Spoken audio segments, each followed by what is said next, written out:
Hey all welcome back. இன்றைக்கி வந்து மொத்தமாக க்ளீன் பண்ண போகிறோம். ஆக்சுவலி ரீசெட் பண்ண போகிறோம். பிகாஸ் ஆடி மந்த் வந்து வரப்போகுது. அதனால் ஒரு கம்ப்ளீட் டீப் க்ளீனிங் தான் நடக்க போகுது. So let's get started. என்னோடய க்ளீனிங்கை ஃபர்ஸ்ட் நான் பூஜா ரூம்லேருந்தே ஸ்டார்ட் பண்ணியிருக்கேன். என்கிட்ட சில்வர் அண்ட் பிராஸ் ஐட்டம்ஸ் ரெண்டுமே இருக்குது.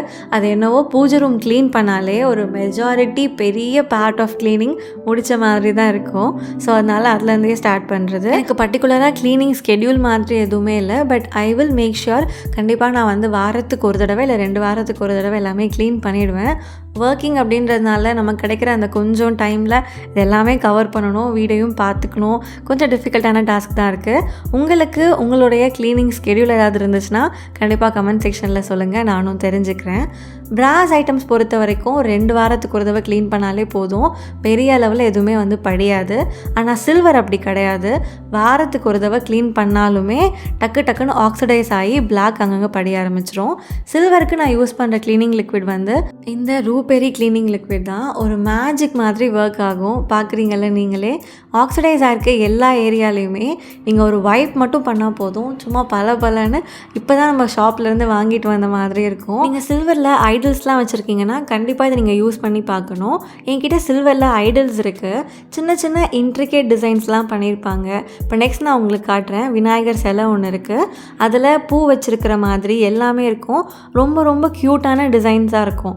ஸோ அந்த டிசைன்ஸில் நம்ம என்ன தான் வாஷ் பண்ணாலுமே ப்ராப்பராக போகவே போகாது.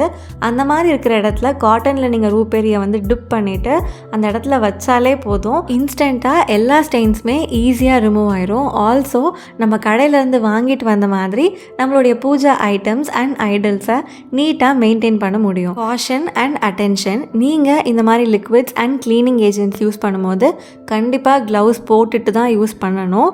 அது மேண்டேட்ரியாக வச்சுக்கோங்க. நீங்கள் நார்மலாக பீத்தாம்பரி யூஸ் பண்ணும்போதுமே உங்கள் கையை பார்த்தீங்கன்னா நிறைய ஸ்கின் வந்து பீல் ஆகிருக்கும். ஸோ கண்டிப்பாக நீங்கள் க்ளவுஸ் யூஸ் பண்ணிக்கோங்க.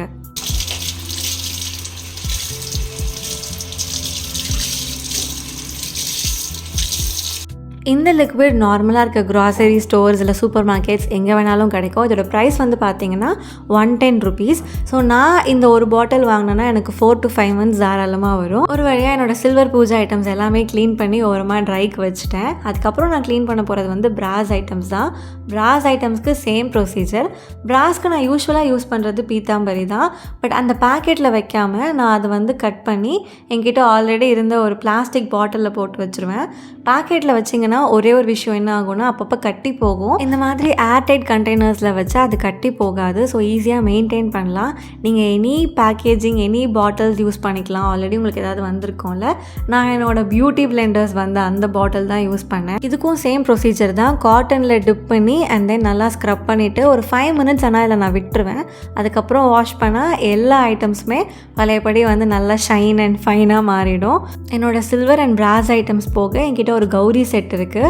கௌரி செட் வந்து மெட்டலில் வாங்காமல் ஒன்று இந்த மாதிரி கிரனைட்டில் இல்லைனா பிராஸில் வாங்கினா ரொம்ப நல்லது. நாங்கள் இந்த வீட்டுக்கு ஹவுஸ் வார்மிங் பண்ணப்போ தான் இதை வாங்கிட்டு வந்தோம். அதையுமே வாஷ் பண்ணி நல்லா ட்ரைக்கு வச்சிட்டேன். செகண்ட் பார்ட் நம்ம எல்லாருக்கும் தெரிஞ்ச பார்ட் தான்.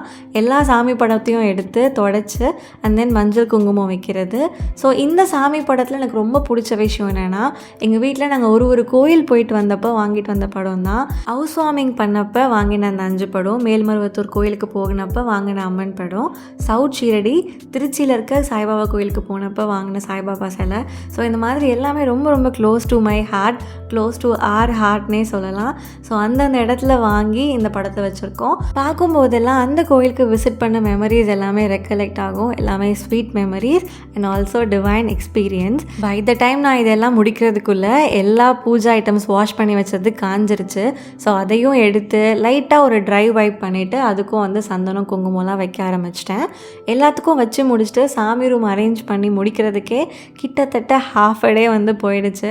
பட் ஆல்சோ நம்ம ஒர்க்கில் இருக்கும் போது டைம் இருக்காது. ஒரு வீக்கெண்ட் இது பண்ணாதான் ஆடிக்கு ஃபர்ஸ்ட் டே அப்போ பூஜை பண்ண முடியும். இது எங்கள் வீட்டில் இருக்க குபேர பானை. போன வருஷம் பூஜைக்காக லக்ஷ்மி குபேரர் சிலை, அப்புறம் அந்த பானை கண்ணாடி எல்லாம் வாங்கினது. ஒரு வருஷம் ஆக போதுன்னு நினச்சாலே நம்பவே முடியல. ரொம்ப சீக்கிரமாக எல்லா டேஸ் மந்த்ஸ் எல்லாம் போகிற மாதிரி இருக்குது. இதான் வந்து பூஜை ரூமோட ஃபைனல் லுக். எல்லாமே க்ளீன் பண்ணி சந்தனம் குங்குமம் வச்சு நீட்டாக அரேஞ்ச் பண்ணி வச்சுருக்கேன். எனக்கே அப்பாடா அந்த மாதிரி இருந்தது. ஸோ இது முடிச்சுட்டு ஒரு குட்டி பிரேக் எடுத்தேன். அதுக்குள்ளே வந்து நல்லா மழை பெய்ய ஆரம்பிச்சிருச்சு. டப்ஸில் ஊற வச்சுருந்த கிச்சன் மேட்ஸை எடுத்து வாஷ் பண்ண ஆரம்பிச்சிட்டேன். கிச்சன் மேட்ஸ் மட்டும் நான் வாஷிங் மிஷினில் போட மாட்டேன். பிகாஸ் இதுக்கு அண்டர் நீட்டில் ஸ்டிக்கி ஏஜென்ட் மாதிரி கொடுத்துருப்பாங்க. நாட் எக்ஸாக்ட்லி ஸ்டிக்கி, பட் அதுதான் வந்து டைல்ஸில் நல்லா ஒட்டிக்கும். இதை மிஷினில் போட்டால் என்ன ஆகும்னா அப்படியே பீல் ஆகி மொத்தமாக கிழிஞ்சிரும். ஸோ இதை அவாய்ட் பண்ணுறதுக்காக இதை மட்டும் நான் கையிலேயே வாஷ் பண்ணிவிடுவேன். வாஷ் பண்ணி முடிக்கிறதுக்குள்ளே மழை கொஞ்சம் குறைஞ்சிது.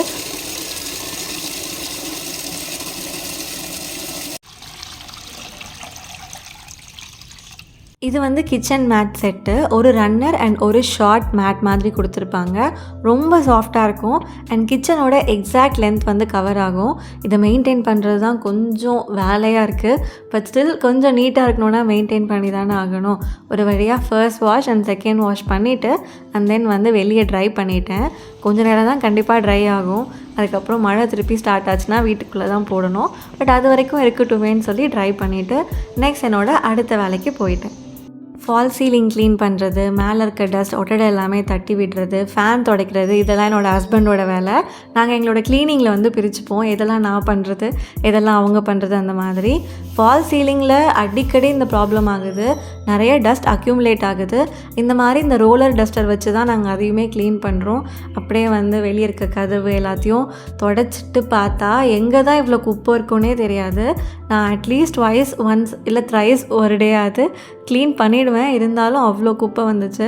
கிரவுண்ட் ஃப்ளோர் முடிச்சுட்டு அண்ட் தென் நான் ஃபர்ஸ்ட் ஃப்ளோருக்கு போயிட்டேன். அங்கேருந்து அந்த சின்ன லான்ச் ஏரியாவும் க்ளீன் பண்ணிவிட்டு ஸ்டார் கேஸும் க்ளீன் பண்ணிகிட்டு இருந்தேன். எனக்கு க்ளீன் பண்ணும்போது எனக்கே ஒரு மாதிரி இருந்தது. எப்போயுமே க்ளீன் பண்ணிகிட்டே இருக்கோம், நான் எங்கேருந்து தான் இவ்வளோ டஸ்ட் வருதுன்னே தெரியல.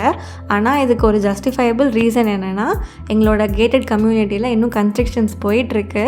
கதவு திறந்து வச்சாலே கண்டிப்பாக டஸ்ட் அக்யூமுலேட் ஆகுது.